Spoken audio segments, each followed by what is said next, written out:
À sa manière, l'ONG Désir d'avenir apporte sa contribution pour aider les personnes en situation de troubles dépressifs à se reconstruire. Ce samedi 20 mai, l'ONG dirigée par Hussein Hayat a organisé à la Chambre du commerce d'Abidjan une conférence publique autour du thème « Où commencer le chemin vers la découverte de soi ». Selon le conférencier, cette initiative, née de son expérience personnelle, forgée par 2 années de troubles obsessionnels dépressifs, vise à apporter sa part à l'éveil du continent africain. En 2019, après ma jeunesse, où j'ai beaucoup souffert du divorce de mes parents, j'ai vu mes parents s'affronter, j'ai subi beaucoup de traumatismes. Et dans ma thérapie,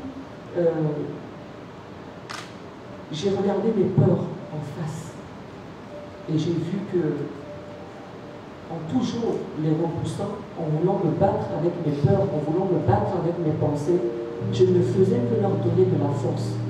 Quand une pensée me venait à l'esprit et me disait du n'importe quoi, je voulais comprendre, je voulais me battre, je voulais effacer cette pensée-là. Mais ça ne marchait pas. Je donnais de la force à cette pensée-là. C'est en acceptant, c'est en la traversant que j'ai réussi à la dépasser. Elle avait une de ses voisines, la fille fait des crises d'épilepsie. Mais pour elle, pour sa maman et son papa, c'est que quelqu'un lui avait jeté un sort, qu'elle avait mangé quelque chose. Et elle n'a pas traité la fille et la maladie s'est aggravée. C'est pour ça aujourd'hui une des premières raisons dont je mobilise mon mouvement, mon ONG, c'est de faire en sorte que quand vous vous sentez que ça ne va pas, il faut demander de l'aide.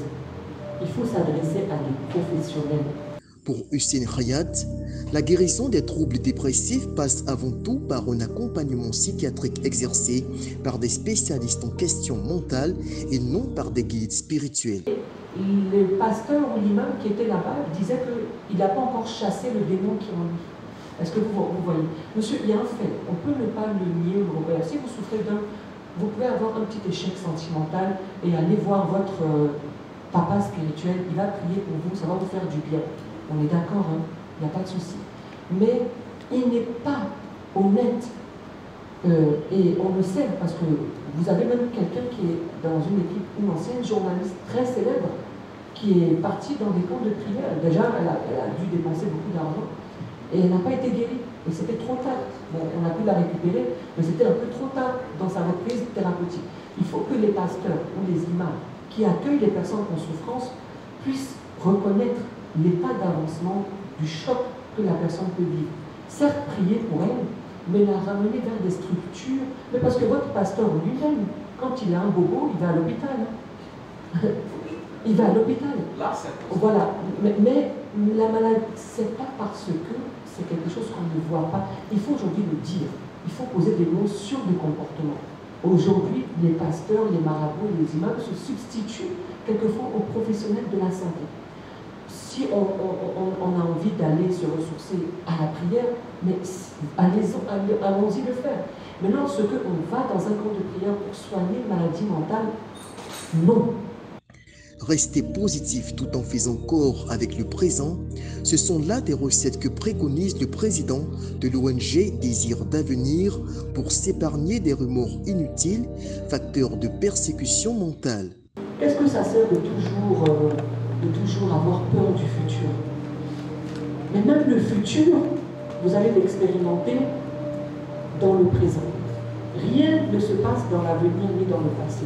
Tout est question de maintenant, ici, dans le moment présent. Si vos pensées sont dans un avenir, eh bien, même l'avenir, vous allez l'expérimenter comme étant le moment présent. C'est ça le secret de la vie. Consciente du coût élevé des prestations d'accompagnement psychiatrique, l'ONG met à la disposition des populations des séances d'écoute pour les personnes en proie à des troubles dépressifs.